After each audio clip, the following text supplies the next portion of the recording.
भक्ति की महिमा अपरंपार है। जिन्होंने भक्ति पाई है वही इसके शक्ति को जान पाया है। भक्ति क्या है?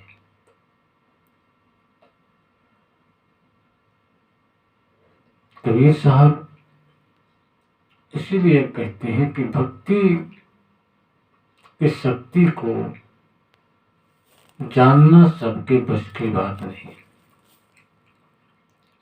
जो भक्ति करता है वही जानता है। पहले तो कष्ट होता है, तकलीफ होती है, शर्म आती है, लेकिन जब उसकी शक्ति प्राप्त होती है तब उसे पता चलता है कि वास्तविकता में ये सब क्या है। बिरला ही इसको कोई समझ पाता है, कोई जन जाने, कोई बिरला ही जानता है। भक्ति से ही जीवन का निर्वाह होता है। जीवन निर्वाह के जितने भी मार्ग मिलते हैं, जीव के कल्याण के जितने भी मार्ग मिलते हैं, सब भक्ति से ही मिलते हैं। जिन्होंने भक्ति नहीं किया वो कभी न मार्ग पाया है, न कभी जीवन का सुख पाया। भक्ति अवश्य करता है, भले वो नहीं जानता कि मैं भक्ति नहीं करता हूं, मगर करता भक्ति।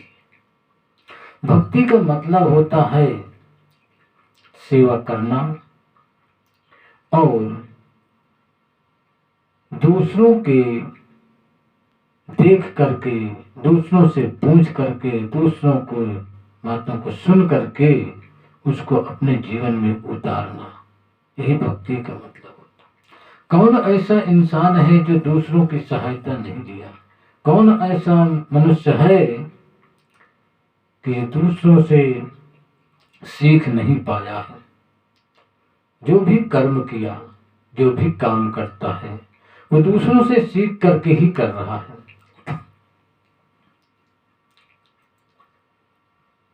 भोजन बनाना हुआ तो भी वो किसी से सीखा है, किसी से को देखा है करते हुए। खेती करता है वो भी किसी को देखा है, किसी से सीखा है, और जब कहीं कुछ कमी आती है तो किसी न किसी से पूछता है, और पूछ करके फिर वैसे ही करता है। ये भक्ति ही तो है। संसार पूरा भक्तमय है। जन्म लेते ही भक्ति शुरू हो जाती है। जीवन जीने की का मार्ग जो मिलता है वो भक्ति से मिलता है। पहले माँ की भक्ति हुई, फिर माता पिता की भक्ति हुई, और माता पिता की भक्ति के बाद फिर स्कूल में जाकर के शिक्षक की भक्ति हुई। सब भक्ति है। और इसके बाद फिर समय बीतता है, जब किसी काम पे लगते हैं वो भी किसी न किसी के शरण में जाकर के काम सीखते हैं, वो भी तो भक्ति है। किसी के बताए हुए को अनुसरण करते हैं, ये भी तो भक्ति ही है। तो पूरा संसार भक्तमय है, भक्ति से खाली नहीं है।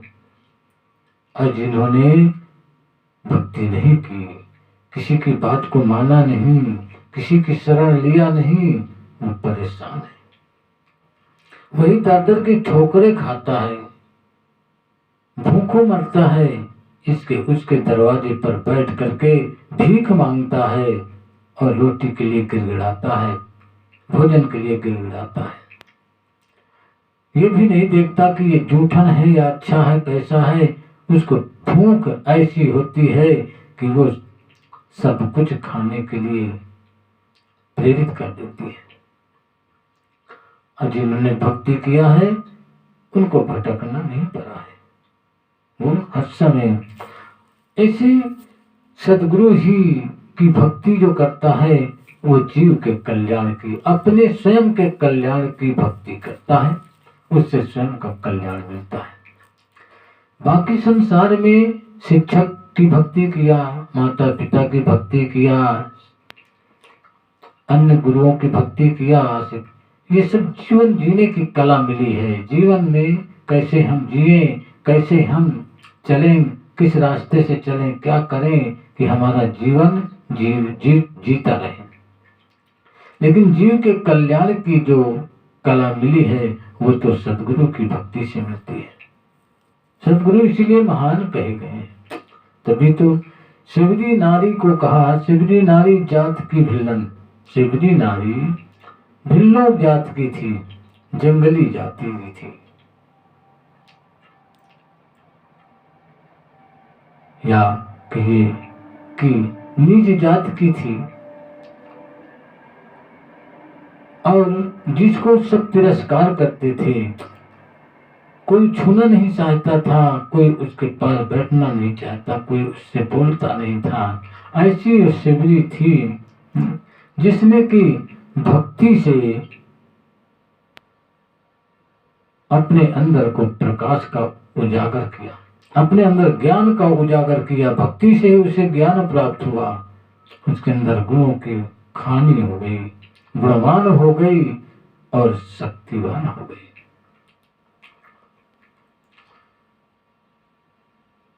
मनुष्य मनुष्य को देख करके, उसके कर्म को देख करके उसे जलता है और उससे तिरस्कार करता है, उसको छूना नहीं चाहता है। लेकिन सबरी ऐसी नारी को देखिए जो इतना नीच थी, गिरी हुई थी, सबके नजरों में वो गिरी थी। उसने जा करके और उसको भगवान जा करके उनको दर्शन देते हैं, उनको दर्शन देते हैं, उनके हाथ का भोजन प्राप्त करते हैं। भगवान के प्रति तो कोई छोटा बड़ा, कोई जात कुजात कोई नहीं है। भगवान के प्रति तो सब एक है। लेकिन इंसान एक ऐसा है जो कि ऐसा विरोध करता है। अपने कर्म पर रहें, अपने कर्म को देखें, अपने कर्म पर चलें, लेकिन भक्ति के अनुसार किसी का विरोध ना करें। यही सदगुरु का उपदेश होता है। तो सिमरी नारी जात की भिल्लन, भक्ति से गुण उजियारा हो। उसने भक्ति से ही अपने अंदर ऐसा ज्ञान प्राप्त हो गया उनको कि परमात्मा के दर्शन पा गए। और जब परमात्मा के दर्शन पा जाता है उसका जीवन कल्याणमय हो जाता है, उसी का जीव कल्याणकारी होता है। परमात्मा दर्शन पाने वाले को दूसरे लोग तिरस्कार करते हैं, उसको गलत नजरों से देखते हैं और उसे सोचते हैं कि ये पागल है, बेकार है, बेवकूफ है, ये समझते हैं। लेकिन किसी के समझने से क्या होता है, जो हीरा पाता है वो चुपचाप शांत रहता है। हीरा पायो गांठ गांठी आयो, बार बार क्यों खोले। जो कोई चीज अच्छी पा जाता है, ऐसी चीज उसको बताता नहीं है। उसके लिए लोग भले बुरा कहें, कुछ भी कहें, लेकिन उससे क्या मतलब है। तो परमात्मा के दर्शन से भी नहीं पा जाता। ऐसे आज देखते हो कि नारद जी को कितने सम्मान से पूजा जा रहा है। नारद को कौन नहीं जानता है। नारद के इतने उस गिरे हुए थे, दासी के पुत्र हैं। दासी एक नौकरानी होती है जो उसके पुत्र थे नारद के।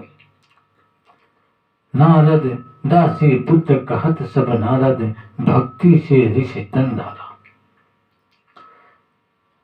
दासी नौकरानी जिसको लोग नौकर कहते हैं और गिरी नजरों से देखते रहते हैं, ये कौन है। दासी पुत्र है, नौकर है, सेवक है, हमारे बराबर कैसे पहुंचेगा, ऐसे नजर से देखते हैं। लेकिन आज वही दासी पुत्र नारद को देखो, उसने भक्ति से ही ऋषि का तन धारा, ऋषि रूप हो गया, ऋषियों का रूप प्राप्त किया और ऐसे ऋषि हो गए कि अंतर्यामी ऋषि हुए। अपने अंतःकरण में सब को जान लेने की क्षमता आ गई, शक्ति आ गई। कैसे आ गई? भक्ति ही से तो आया। आज संसार में नारद की सब कोई पूजा करता है। नारद को इंसान ही नहीं, भगवान भी, देवी देवता भी पूजते हैं। देवी देवता भी नारद की याद करते हैं और नारद से सहायता लेते हैं। फिर ये भक्ति की ही तो शक्ति है। यही तो सब देखने के लिए मिलता है। यही तो सबको जगाने का एक प्रमाण होता है कि देखो, जागो और जीवन के कल्याण के साथ साथ जीव के कल्याण का भी मार्ग अपनावे, जीव के कल्याण की भी सोचे। यही तो है नाभा भक्त स्वपच करे वाला। स्वपच अर्थात स्वपच कहते हैं भंगी को, स्वपच कहते हैं जमादार को, बालक बाल्मीक भी कहा जाता है। नाभा भक्त स्वपच के बालक। नाभा जो नाम के भक्त हुए वो जमादार के भक्त थे। पूजित भक्ति आधारा, उन्होंने भी भक्ति का आधार पाया। पूजन से भक्ति का आधार पाकर के भक्ति के आधार से वो भी ऊपर उठ गए। आज वाल्मीकि का नाम सुनते हैं। वाल्मीकि एक बहुत गिरा हुआ और भंगी का पुत्र, जमादार का पुत्र था, जो कि चोर था, डकैत था, राजनी करने वाला, दुनिया को सताने वाला था। जब उसको भक्ति मिल गई किसी साधु के संगत से, साधु के द्वारा उसको भक्ति मिली, उसका ज्ञान प्राप्त हुआ, तो आज देखिए भगवान भी उनको दर्शन दिए और भगवान की लीला लिखने का उन्हें अधिकार मिला। वो लीला लिख डाले, राम की लीला लिखे, राम के भविष्य को उन्होंने लिख दिया और आज उनकी ही लिखी हुई गाथा को लोग पढ़ते हैं, पूजन करते हैं, पूजते हैं और वाल्मीकि का नाम अमर हो गया। फिर वाल्मीकि का कल्याण हो गया, उसके सारे पाप कट गए, सारे जितने भी उन्होंने अत्याचार किया था सब कट गए और वाल्मीकि के रामायण चलने लगी। वाल्मीकि आज हो गए। तो ये क्या है? ये सब भक्ति के कारण है। ये भक्ति का ही तो कारण है, भक्ति की ही शक्ति तो है। आज उन्हें अमर कर दिया है और घर घर उनका लेख पढ़ा जाता है। तो भक्ति की महिमा बहुत अपरंपार है। जिन्होंने जाना है वही जान पाए हैं और जिन्होंने नहीं जाना वो क्या जान पाए। बिन गुरु भक्ति नरक पड़े पड़े। जिन्होंने गुरु की भक्ति नहीं किया है, जीवन तो अच्छी तरह जी लिया है, बहुत ऐश से जी लिया है, सुख से जी लिया है, धन एकत्रित कर लिया है, घर मकान बिल्डिंग हवेली सब बना लिया है, गाड़ी घोड़ा ऐसा सब साधन कर लिया है, लेकिन और उसने जो है अपने कल्याण का मार्ग नहीं किया, अपना कल्याण नहीं कर पाया है। सब कुछ होते हुए जब गया है तो नरक जाना पड़ा है। ऐसी जगह नरक जहां पे दुख का सागर होता है, इतना सुख हुआ, सुख होने के बाद फिर दुख में जाना पड़ता है, स्वाभाविक है। यदि सुख पा करके और सुख में रहना है तो भक्ति एक ऐसा आधार है, भक्ति ही एक ऐसा सहारा है कि सुख से सुख में जाएंगे। और भक्ति नहीं है तो सुख के बाद दुख में जाना ही जाना है, क्योंकि रात के बाद दिन, दिन के बाद रात जरूर आती है। अगर दिन ही दिन रखना है तो भक्ति करना पड़ेगा। भक्ति में इतनी शक्ति होती है कि सुख से दुख में नहीं जा सकते, सुखी सुखी ही रहेगा, शांति से शांति में ही रहेंगे, अशांति में नहीं जाते। इसलिए भक्ति के बहुत भारी महत्व है, बहुत बड़ा इसका सहयोग है भक्ति का। जो भक्ति कर ले उससे बड़ा कोई सौभाग्यशाली नहीं होता है। जिसने जीवन में भक्ति नहीं की, किसी गुरु की शरण नहीं पाई है, उसका बड़ा दुर्भाग्य होता है।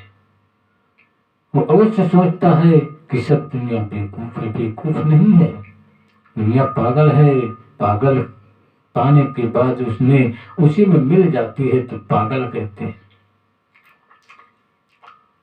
चीनी जब पानी में मिल जाता है तो चीनी नहीं रह जाता है, शरबत बन जाता है, पानी को भी मीठा कर देता है, शरबत बन जाता है।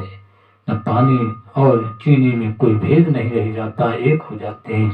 तो भक्ति जब मिल जाती है परमात्मा में, बिल्कुल भक्तिलीन हो जाता है, परमात्मा तत्व को पा जाता है, तो परमात्मा में मिल जाता है, फिर वो परमात्मा ही हो जाता है, कोई अंतर नहीं रहता है। ये भक्ति की बहुत बड़ी महिमा होती है। इसलिए बार बार यही कहा जाता है कि जीवन की कलाओं के सीखने के साथ भक्ति की कला भी सीखना जरूरी है।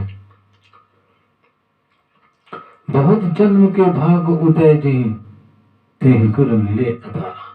जिनके कई जन्मों से वो इस बात को, इस कर्म को करता आया, कई जन्मों से वो भक्ति करता आया है, उसी का जो है भाग्य उदय होता है, वही भाग्यशाली होता है।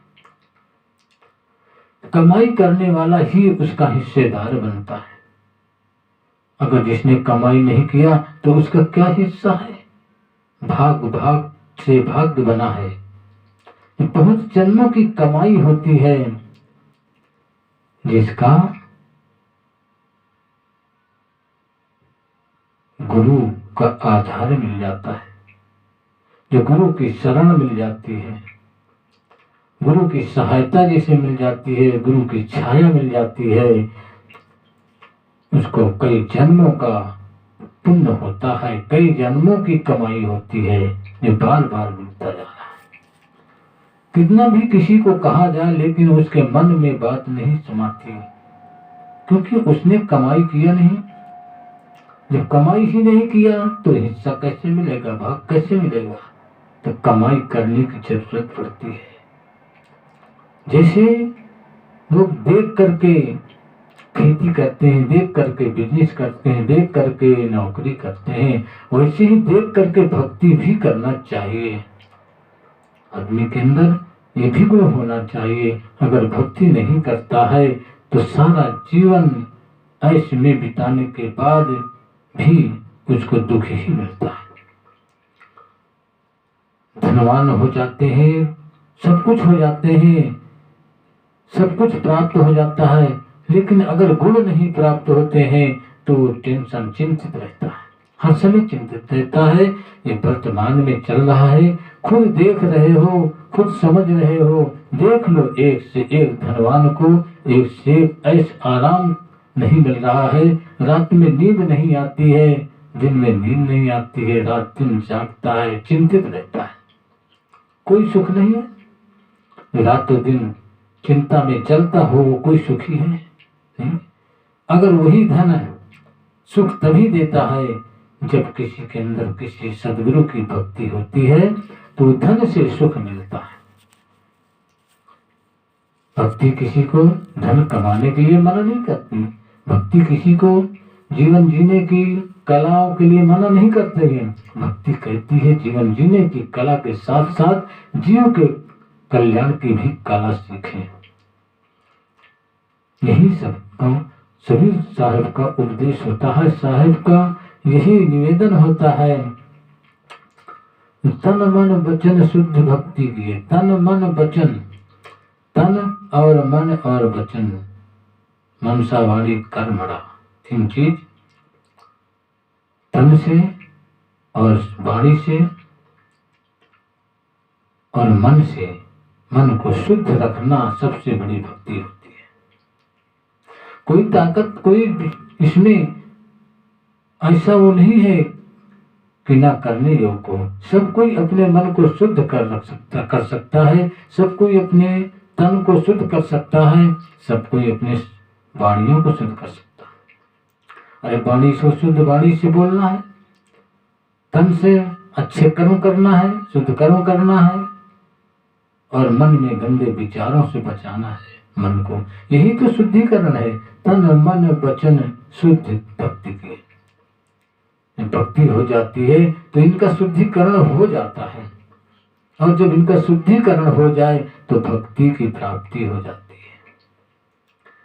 सत्संगत गुरुद्वारा हो, ये सब चीजें कहाँ से मिलती हैं? सत्संग से मिलती हैं, गुरु के शरण से मिलती है।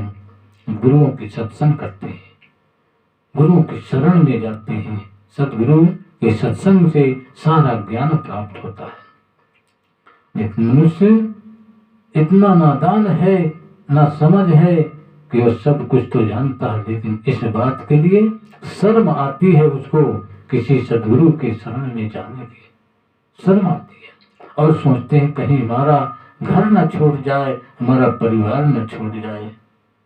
ये सोचते हैं, ये सोच बहुत गलत है। घर तो सबके पास होता है, किसी का घर नहीं छुटाया जाता है, न घर कोई छोड़ने के लिए कहता है। सब कहते हैं अपने जीव के कल्याण के लिए भी कुछ सोच लो, उसके लिए भी कुछ करें। यही सदगुरुओं का उपदेश होता है।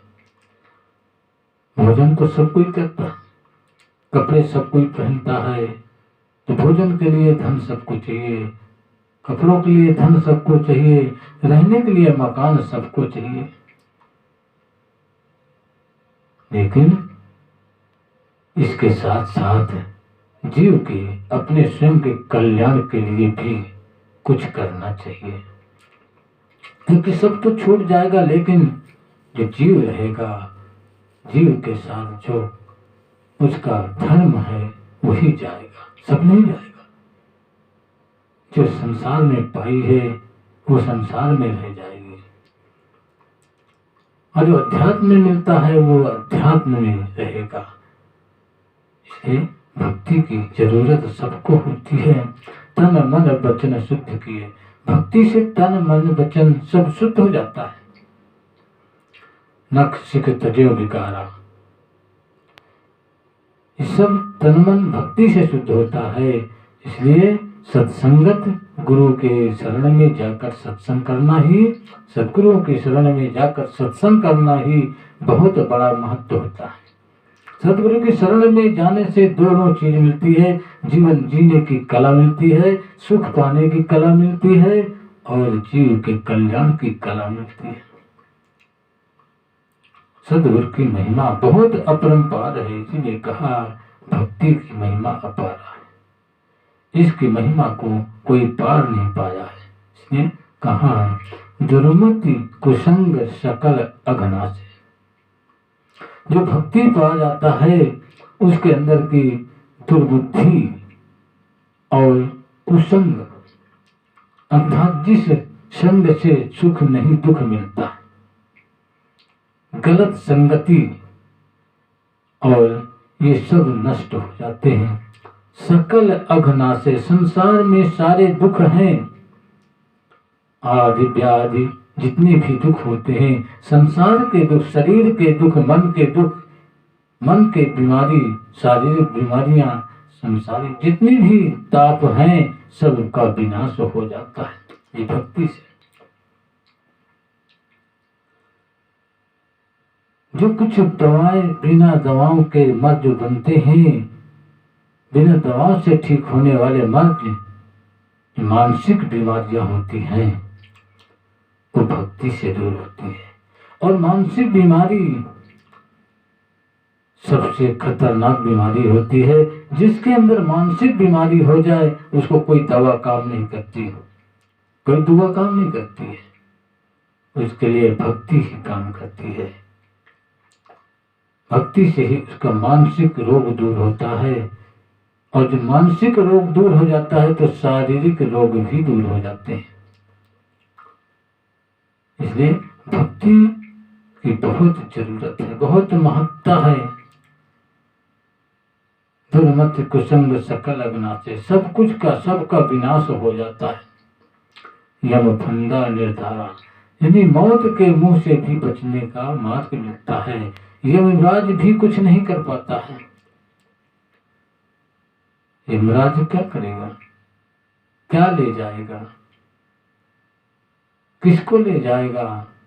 यमराज कुछ नहीं ले जाता है, कुछ नहीं कर पाता है। भक्ति की इतनी बड़ी शक्ति होती है। जिन लोगों ने भक्ति प्राप्त कर ली है उसकी मौत में यमराज उसका कुछ नहीं कर पाया। यमराज खुद उससे डरता रहा।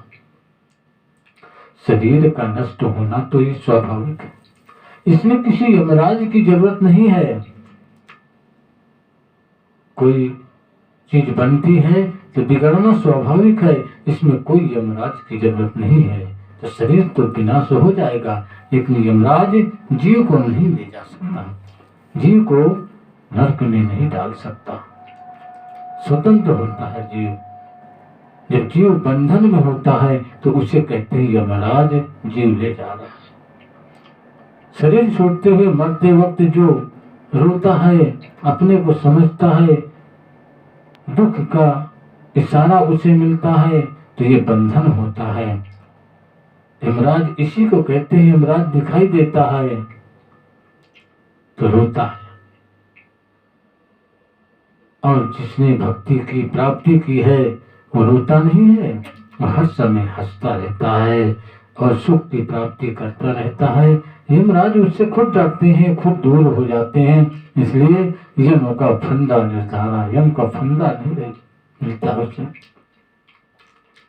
इसलिए भक्ति की बहुत आवश्यकता है। कहे अभिलाष भक्ति के कीने, अभिलाष साहब कहते हैं। सदगुरु अभिलाष साहब का कहना है कि भक्ति को करने से मुक्ति मिल जाती है। मुक्ति अर्थात बंधन, संसार के जितने बंधन है उससे मुक्ति मिलती है। बंधन क्या होता है? मोह का बंधन, आसक्ति का बंधन, यही तो सबसे बड़ा बंधन है। दुख के बंधन, सुख के बंधन, ये सारे बंधन है।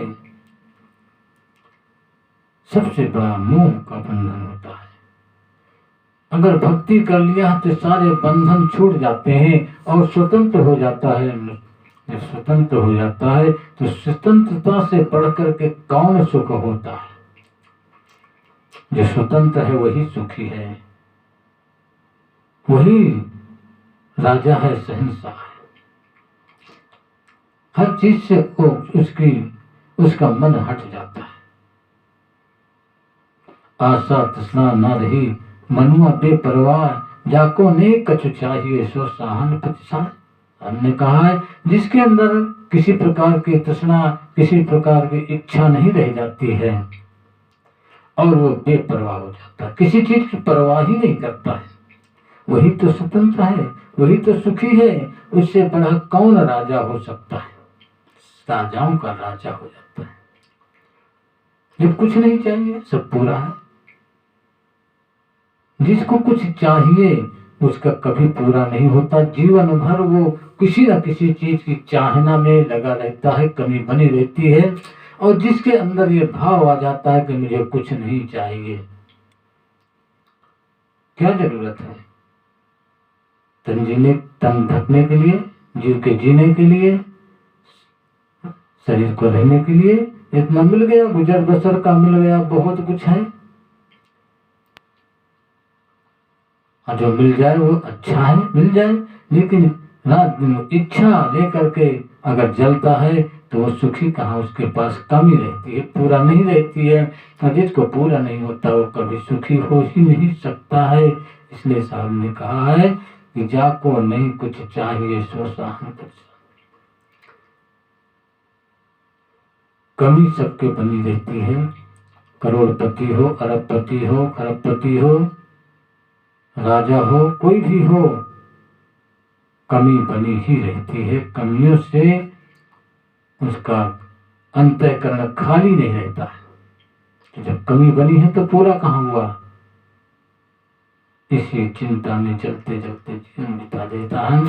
यही सब भक्ति जो पा गए हैं, भक्ति जिनको मिली है वही सुख पाया है, वही आनंद पा रहा है, वही इन सब चीजों से मोह करते हुए भी मोह के बंधन से मुक्ति पा लिया है। इसके साहब ने कहा भक्ति की महिमा पार है, भक्ति की महिमा का पार पाना मुश्किल है, बहुत पार।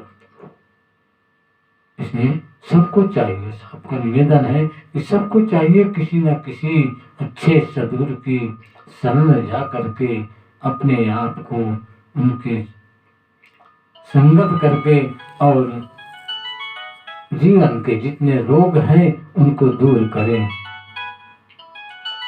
यही साहब का कहना है।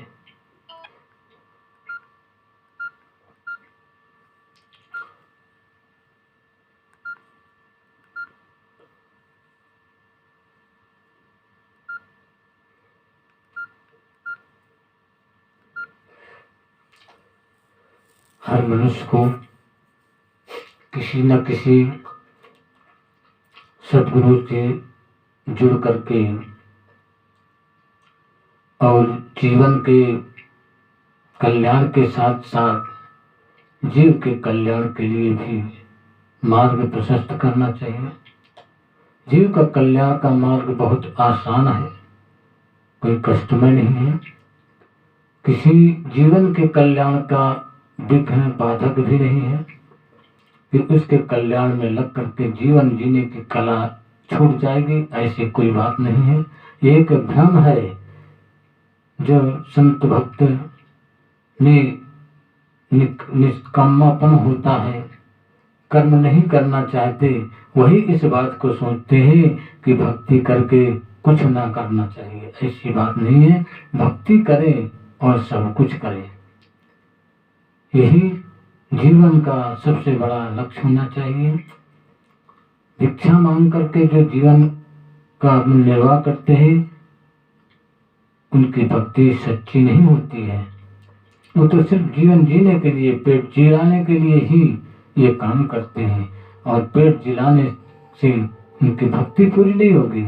सब कुछ करना है, भिक्षा मांग लो, नहीं है तो भिक्षा मांग लो, गुजर बसर के लिए मांग लो, नहीं तो कर्म करो। कर्म करके अपने जीवन का निर्वाह करें और भक्ति करें, सद्गुरु की शरण लें। यही साहब का कहना है, यही साहब का उपदेश है। यही साहब सबसे निवेदन करते हैं कि बाबा दादा भाई का लेखों चरणन हुई हो बंदा, जो आपकी प्रिया जो निर्वाहे सोचन सदा। साहब कहते हैं मैं बाबा कह लो, दादा कह लो, भाई कह लो, पिता कह लो, सब कुछ कह लो, तुम्हारे पैर पकड़ लेता हूँ, लेकिन मेरे कहना मान जाओ। इस जीवन को तो बेकार न जाने दो, अभी तो तुम अब इस जीवन को कल्याण का मार्ग अपना लो। अगर इस कल्याण का मार्ग अपना लोगे तो फिर सदैव आनंद में ही रहोगे, नहीं तो फिर 84 भटकोगे। इसलिए साहब के इन बातों पर अनुसरण करना चाहिए और करके इनको उतारे और मार्गदर्शन पाए। जीवन जीने की कला के साथ साथ जीव की भी कला की शक्ति प्राप्त करें। इन्हीं शब्दों के साथ वाणी को विराम देता हूँ, और शब्दों पर अगर कोई कमी आती है तो उसका कमेंट करें, समाधान करें, लाइक करें, सब्सक्राइब का बटन दबाएं, कमेंट समाधान के लिए करें। यही कहना है साहब का। इन्हीं शब्दों के साथ वाणी को विराम करता हूँ, और जीवन में सबसे बड़ा मंत्र जो है उस मंत्र का जाप करें। अहम शुद्ध चेतन ज्ञान स्वरूपम अजराहम अमराहम अखंडम अनुपम। इसका जाप करना संसार सबके लिए बहुत बड़ा शक्ति प्राप्त होती है। इन्हीं शब्दों के साथ सद्गुरुदेव की जय। साहेब साहेब बंदगी साहेब सद्गुरु।